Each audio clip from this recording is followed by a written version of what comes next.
हाँ जी, good morning students.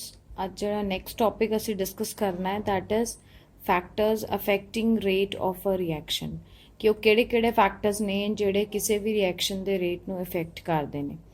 First factor ਹੈਗਾ ਹੈ ਨੇਚਰ ਆਫ ਦੀ ਰਿਐਕਟੈਂਟਸ। ਜਿਹੜਾ ਪਹਿਲਾ ਫੈਕਟਰ ਆਪਾਂ ਡਿਸਕਸ ਕਰਨਾ ਹੈ that is nature of the reactants.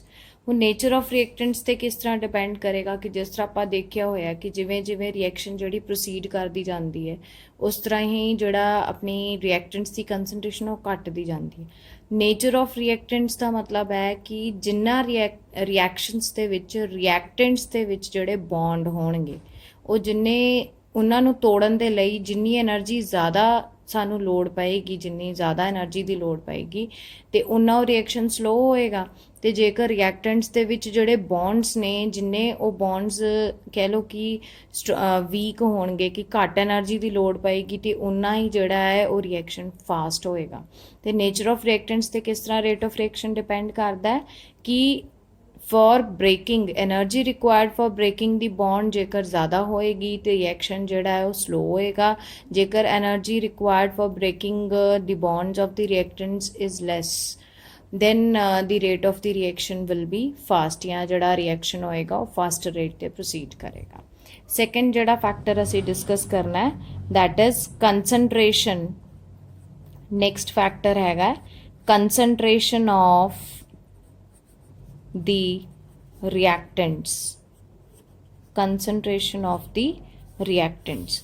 ਹੁਣ ਕੰਸਨਟ੍ਰੇਸ਼ਨ ਆਫ ਦੀ ਰਿਐਕਟੈਂਟਸ ਤੇ ਕਿਸ ਤਰ੍ਹਾਂ ਡਿਪੈਂਡ ਕਰਦਾ ਹੈ ਇਹ ਤੇ ਆਪਾਂ ਪਹਿਲੇ ਵੀ ਡਿਸਕਸ ਕਰ ਚੁੱਕੇ ਹਾਂ ਕਿ ਜਿਵੇਂ ਜਿਵੇਂ ਰਿਐਕਸ਼ਨ ਪ੍ਰੋਸੀਡ ਹੁੰਦਾ ਉਹਦੀ ਰਿਐਕਟੈਂਟਸ ਦੀ ਜਿਹੜੀ ਕੰਸਨਟ੍ਰੇਸ਼ਨ ਘਟਦੀ ਜਾਂਦੀ ਹੈ। ਇਹਦਾ ਮਤਲਬ ਕਿ ਰਿਐਕਸ਼ਨ ਦੇ ਬਿਗਨਿੰਗ ਦੇ ਵਿੱਚ ਰਿਐਕਟੈਂਟਸ ਦੀ ਕੰਸਨਟ੍ਰੇਸ਼ਨ ਸਭ ਤੋਂ ਜ਼ਿਆਦਾ ਹੁੰਦੀ ਮੀਨਸ ਕਿ ਰੇਟ ਆਫ ਰਿਐਕਸ਼ਨ ਜਿਹੜਾ ਹੈ ਉਹ ਡਾਇਰੈਕਟਲੀ ਡਿਪੈਂਡ ਕਰਦਾ ਹੈ ਉਹਦੀ ਕੰਸਨਟ੍ਰੇਸ਼ਨ ਆਫ ਰਿਐਕਟੈਂਟਸ ਤੇ ਡਿਪੈਂਡ ਕਰੇਗਾ। ਜੇ ਰਿਐਕਟੈਂਟਸ ਦੀ ਕੰਸਨਟ੍ਰੇਸ਼ਨ ਜ਼ਿਆਦਾ ਹੋਏਗੀ ਤੇ ਰਿਐਕਸ਼ਨ ਵੀ ਫਾਸਟ ਹੋਏਗਾ। ਜੇ ਉਹਨਾਂ ਦੀ ਕੰਸਨਟ੍ਰੇਸ਼ਨ ਘਟੇਗੀ ਡਿਕਰੀਜ਼ ਹੋਏਗੀ ਤੇ ਰਿਐਕਸ਼ਨ ਵੀ ਜਿਹੜਾ ਹੌਲੀ ਹੌਲੀ ਡਿਕਰੀਜ਼ ਹੋਣਾ ਉਹਦਾ ਜਿਹੜਾ ਰਿਐਕਸ਼ਨ ਰੇਟ ਹੈ ਉਹ ਹੌਲੀ ਹੌਲੀ ਡਿਕਰੀਜ਼ ਹੋਣਾ ਸ਼ੁਰੂ ਹੋ ਜਾਂਦਾ ਹੈ। ਠੀਕ ਹੈ। ਸੋ ਥਰਡ ਪੁਆਇੰਟ ਔਰ ਥਰਡ ਫੈਕਟਰ ਇਜ਼ ਟੈਂਪਰੇਚਰ। ਹੁਣ ਜਿਹੜਾ ਰੇਟ ਆਫ ਰਿਐਕਸ਼ਨ ਹੈ ਟੈਂਪਰੇਚਰ ਤੇ ਕਾਫੀ ਜ਼ਿਆਦਾ ਡਿਪੈਂਡੈਂਟ ਹੁੰਦਾ ਹੈ। ਇਹ ਮੰਨਿਆ ਜਾਂਦਾ ਹੈ ਕਿ with every 10 degree rise with every 10 degree rise in temperature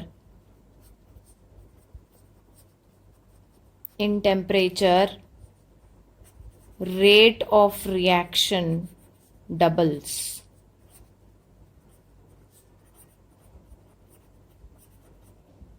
ਮਤਲਬ ਕਿ ਜੇ 10 ਡਿਗਰੀ ਟੈਂਪਰੇਚਰ ਆਪਾਂ ਕਿਸੇ ਰਿਐਕਸ਼ਨ ਦੇ ਵਿੱਚ ਵਧਾ ਦਿੰਦੇ ਆ ਤੇ ਰੇਟ ਆਫ ਰਿਐਕਸ਼ਨ ਕਹਿੰਦੇ ਡਬਲ ਹੋ ਜਾਂਦਾ ਹੈ ਕਿਉਂਕਿ ਜਿੰਨਾ ਟੈਂਪਰੇਚਰ ਇਨਕਰੀਜ਼ ਕਰਾਂਗੇ ਤੇ ਜਿਹੜੇ ਰਿਐਕਟੈਂਟਸ ਦੇ ਵਿੱਚ ਜਿਹੜੇ ਬੌਂਡ ਬ੍ਰੇਕ ਹੋਣੇ ਆ ਉਹਨਾਂ ਨੂੰ ਬ੍ਰੇਕ ਹੋਣ ਦੇ ਲਈ ਜਿੰਨੀ એનર્ਜੀ ਦੀ ਲੋੜ ਹੋਏਗੀ ਉਹ એનર્ਜੀ ਜ਼ਿਆਦਾ ਪ੍ਰੋਵਾਈਡ ਹੋ ਜਾਏਗੀ ਬਾਈ ਇਨਕਰੀਜ਼ਿੰਗ ਦੀ ਟੈਂਪਰੇਚਰ। ਤੇ ਜੇ ਉਹ એનર્ਜੀ ਆਪਾਂ ਪ੍ਰੋਵਾਈਡ ਕਰ ਦਾਂਗੇ ਤੇ ਬੌਂਡਸ ਈਜ਼ੀਲੀ ਬ੍ਰੇਕ ਹੋ ਜਾਣਗੇ ਐਂਡ ਦੀ ਰਿਐਕਸ਼ਨ ਜਿਹੜਾ ਦੈਟ ਵਿਲ ਬੀ ਫਾਸਟਰ ਕਿਉਂਕਿ ਪ੍ਰੋਡਕਟਸ ਜਿਹੜੇ ਉਹ ਜਲਦੀ ਬਣਨੇ ਸ਼ੁਰੂ ਹੋ ਜਾਣਗੇ। ਮਤਲਬ ਕਿ rate of reaction directly temperature ਤੇ ਡਿਪੈਂਡ ਕਰਦਾ। ਜੇ ਆਪਾਂ ਟੈਂਪਰੇਚਰ ਵਧਾਵਾਂਗੇ ਤੇ then the rate of reaction will also increase.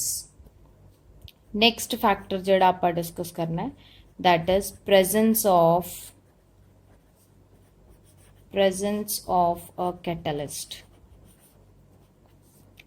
ਕੈਟਲਿਸਟ ਬਾਰੇ ਤੁਸੀਂ ਸਰਫੇਸ ਕੈਮਿਸਟਰੀ ਦੇ ਵਿੱਚ ਵੀ ਪੜ੍ਹ ਚੁੱਕੇ ਹੋ ਥੋੜਾ ਡਿਟੇਲ ਦੇ ਵਿੱਚ।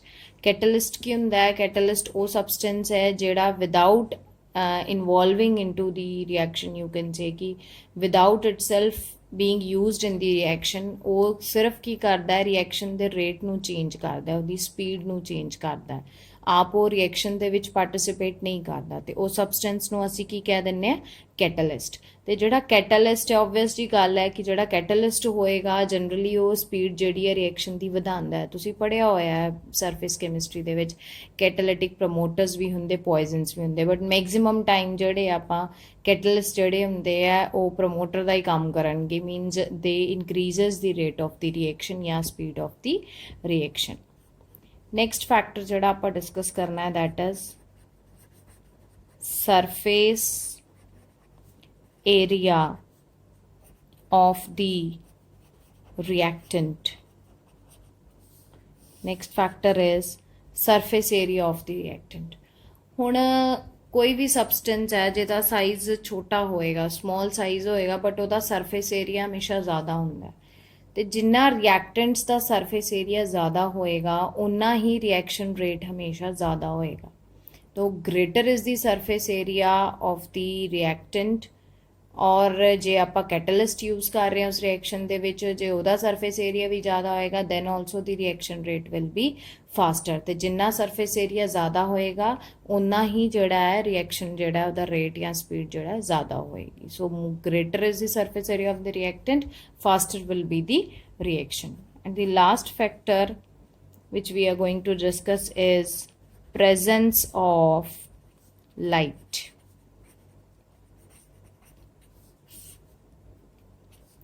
देयर आर सर्टन रिएक्शंस, कुछ ਇਹੋ ਜਿਹੇ ਰਿਐਕਸ਼ਨਸ ਹੁੰਦੇ ਆ ਜਿਹੜੇ ਕਿ ਲਾਈਟ ਤੋਂ ਬਿਨਾ ਯੂ ਕੈਨ ਸੇ ਕਿ ਦੇ ਕੈਨੋਟ ਟੇਕ ਪਲੇਸ, ਜਿਹੜੇ ਡਾਰਕ ਦੇ ਵਿੱਚ ਹੋ ਹੀ ਨਹੀਂ ਸਕਦੇ, ਉਹਨਾਂ ਦੇ ਲਈ ਲਾਈਟ ਦੀ ਪ੍ਰੈਜ਼ੈਂਸ ਜਿਹੜੀ ਬਹੁਤ ਜ਼ਰੂਰੀ ਹੈ। ਫੋਰ ਐਗਜ਼ਾਮਪਲ ਸਾਡੇ ਕੋਲ ਰਿਐਕਸ਼ਨ ਹੁੰਦਾ ਹੈ H2 + Cl2, it forms 2HCl, मतलब हाइड्रोजन ते क्लोरीन गैस जेह्ड़े है, this reaction can occur only and only in the presence of light. ये लाइट तो बिना ये रिएक्शन जेह्ड़ा है नहीं हो सकता। इस तरह साडे कोल होर भी कई रिएक्शनस हुंदे ने जेह्ड़े कि लाइट दी प्रेजेंस तो बिना they cannot occur, and in the presence of light these reactions they occur very faster at a greater rate. ठीक है, तो आपां किहड़े-किहड़े फैक्टर्स डिस्कस कीते हैं। नेचर ऑफ दी रिएक्टेंट्स, पहला फैक्टर वो था nature of the reactants. Nature of reactant मैंने जिन्ने रिएक्टेंट्स दे विच जिहड़े बॉन्ड्स हुंदे आ जिन्ने वीक होणगे उन्ना ही जिहड़ा तुसीं कह लो कि रेट ऑफ रिएक्शन ज़्यादा होएगा। Then concentration of the reactants, जिन्नी कंसनट्रेशन रिएक्टेंट्स की ज़्यादा होएगी उन्ना रिएक्शन रेट भी फास्टर होएगा। then temperature, with the increase in temperature rate of reaction also increases। next factor was presence of a catalyst। presence of a catalyst वैसे generally ज़्यादातर जेडे catalyst है वो हमेशा rate of reaction को increase करते हैं। then surface area of the reactant, greater is the surface area of the reactant, Jinnah surface area ज़्यादा होएगा उन्ना rate of the reaction भी ज़्यादा होएगा। and the last factor which we have discussed is presence of light, कि कुछ reactions होंदे जिहड़े light दी presence तो बिना नहीं काम कर सकते।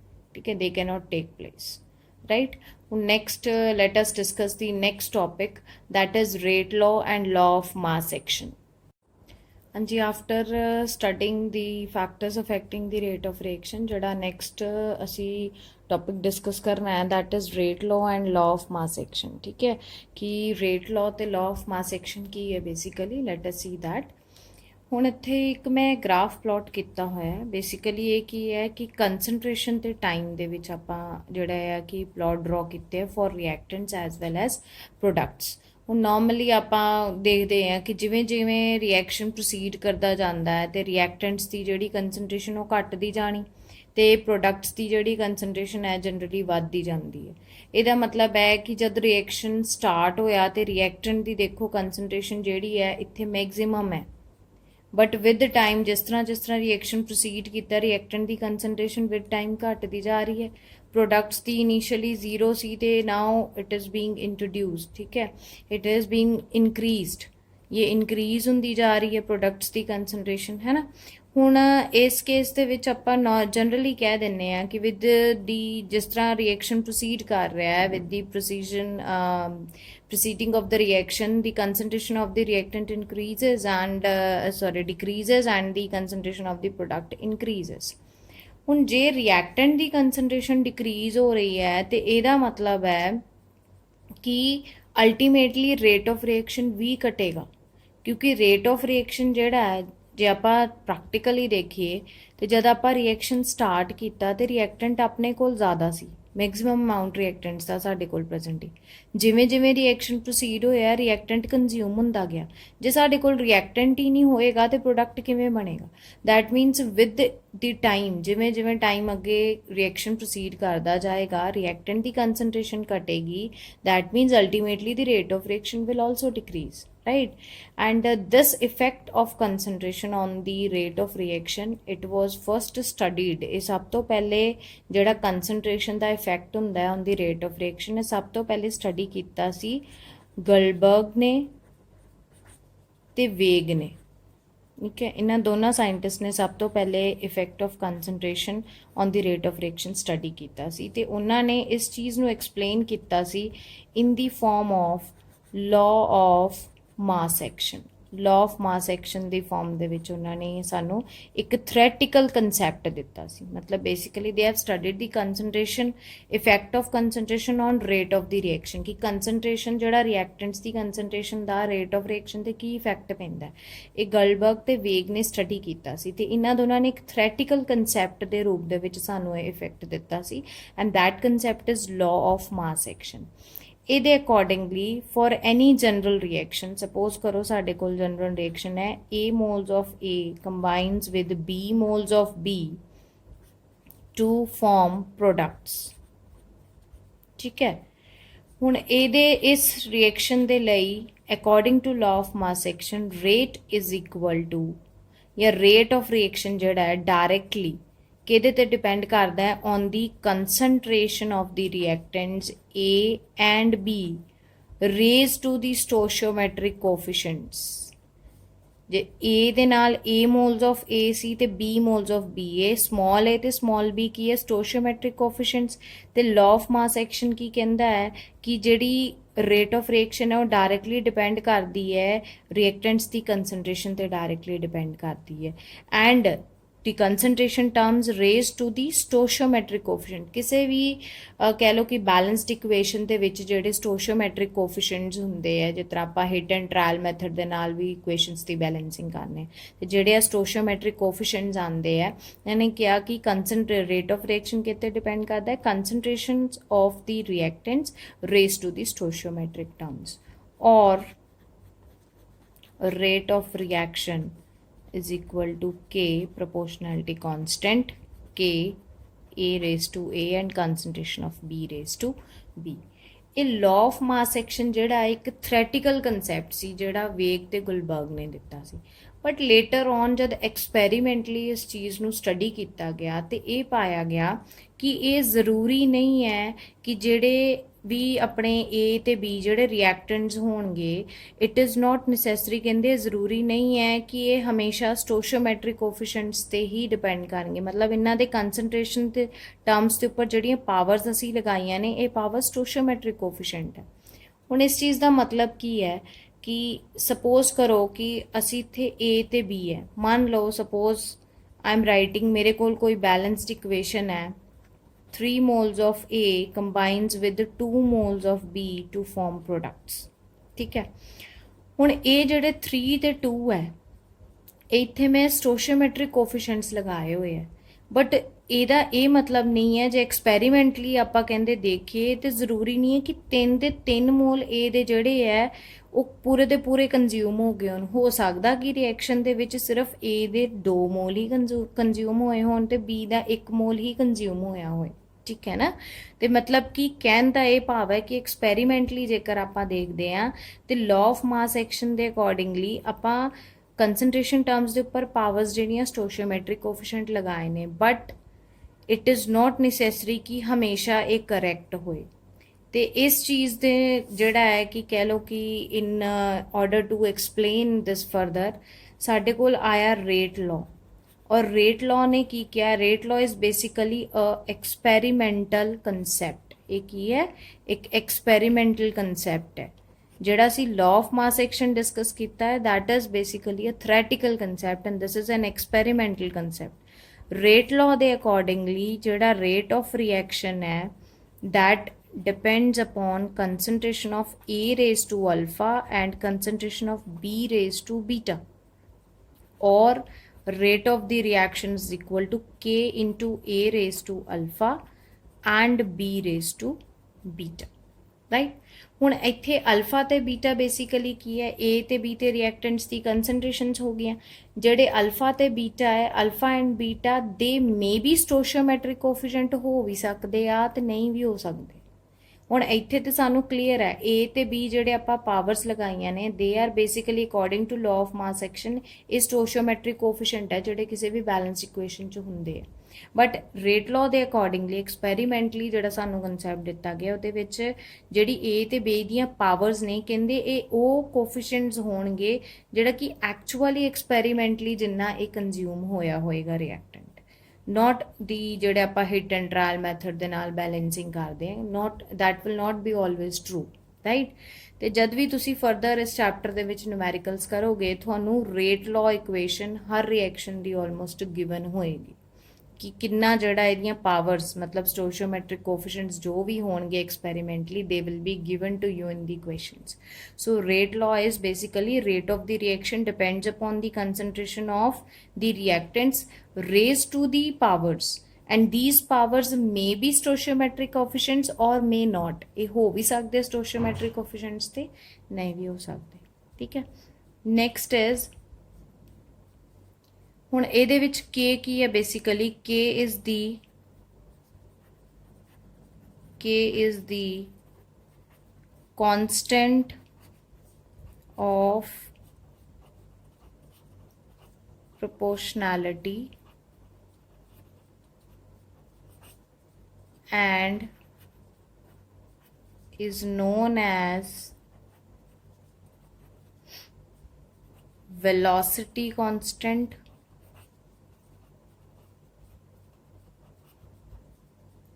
or rate constant। Rate law दे विच जिहड़ा सी के इत्थे लिख रहे हैं that is basically constant of proportionality, but इनू आपां वेलोसिटी कॉन्सटेंट या फिर रेट कॉन्सटेंट भी कह दिंदे। हुण रेट कॉन्सटेंट बेसिकली है कि रेट कॉन्सटेंट इज जब आप देखिए रेट लॉ इक्वेशन दे विच ते rate is equal to k into A raise to alpha and B raise to beta. Suppose कि असी जे ए ते बी दियां कंसनट्रेशनस जिहड़ियां ने वो एक मोल लै लैने आ, if concentration of A is equal to concentration of B is equal to 1 mole per liter, then उस केस च की होएगा, रेट के दे बराबर हो जाएगा, के दे बराबर हो जाएगा क्योंकि ए भी 1 है ए भी 1 है, तो rate is equal to k. That means we can say that therefore rate constant is the rate of the reaction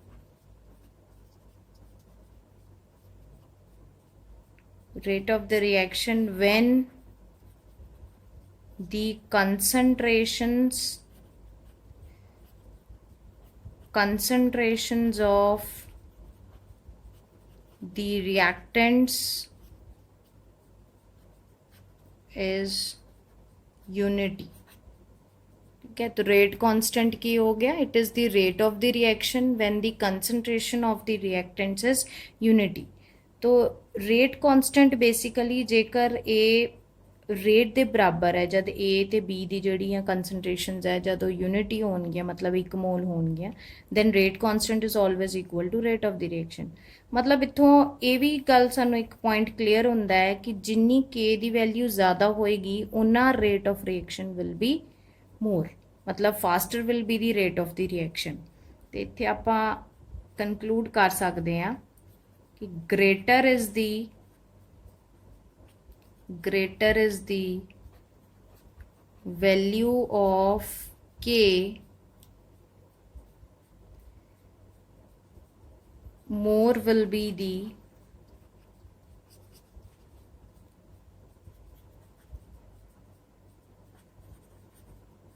rate of the reaction, more will be the rate of the reaction, ठीक है।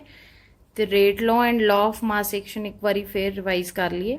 Law of mass action एक थ्रैटिकल concept है, दोनों दे विच concept basically same है कि rate of reaction जिहड़ा है reactants की कंसनट्रेशन ते डिपेंड करता है, but law of mass action एक थ्रैटिकल कंसैप्ट है। ये अकॉर्डिंगली रेट ऑफ रिएक्शन जिहड़ा है ये रिएक्टेंट्स की कंसनट्रेशन ते डिपेंड करता है, but raise to the powers जिहड़े कि स्टोशियोमेट्रिक कोफिशिएंट्स हुंदे आ हर बैलेंस्ड इक्वेशन दे विच। बट एक्सपेरीमेंट जिहड़ा rate law it is an experimental concept, ये कहता है कि रेट ऑफ रिएक्शन जिहड़ा है डिपेंड करता है on the concentrations of A and B, reactants की कंसनट्रेशन ते डिपेंड करता है, but raise to the powers ਔਰ ਇਹ ਪਾਵਰਸ ਜਿਹੜੀਆਂ ਨੇ ਸਟੋਸ਼ੀਓਮੈਟ੍ਰਿਕ ਕੋਫੀਸ਼ੀਐਂਟ ਹੋ ਵੀ ਸਕਦੀਆਂ ਨੇ, ਨਹੀਂ ਵੀ ਹੋ ਸਕਦੀਆਂ, ਠੀਕ ਹੈ। And from this we have done rate constant, and rate constant ਕੀ ਹੈ, it is the constant of proportionality, ਜਿਹਨੂੰ ਆਪਾਂ ਵੈਲੋਸਿਟੀ ਕਾਂਸਟੈਂਟ ਜਾਂ ਰੇਟ ਕਾਂਸਟੈਂਟ ਵੀ ਕਹਿੰਦੇ ਆ। ਰੇਟ ਕਾਂਸਟੈਂਟ ਕੇ ਨੂੰ ਜੇਕਰ ਆਪਾਂ ਡਿਫਾਈਨ ਕਰਨਾ ਹੋਏ ਤੇ rate constant K is actually the rate of the reaction when the concentration of the reactants is taken as unity, ਤੇ ਜਿੰਨੀ k ਦੀ ਵੈਲਿਊ ਜ਼ਿਆਦਾ ਹੋਏਗੀ ਉਹਨਾਂ ਰੇਟ ਆਫ ਰਿਐਕਸ਼ਨ ਜਿਹੜਾ ਉਹ ਜ਼ਿਆਦਾ ਹੋਏਗਾ, ਠੀਕ ਹੈ। ਤੇ ਸਾਰੇ ਟੌਪਿਕਸ ਜਿਹੜੇ ਆਪਾਂ ਕਵਰ ਕੀਤੇ ਅੱਜ, ਸਾਰੇ ਤੁਸੀਂ ਇੱਕ ਵਾਰੀ ਬੁੱਕਸ ਚੋਂ ਆਪਣੇ ਰੀਡ ਆਊਟ ਕਰ ਲਿਓ। In case of any doubt or any query you can ask. Thank you.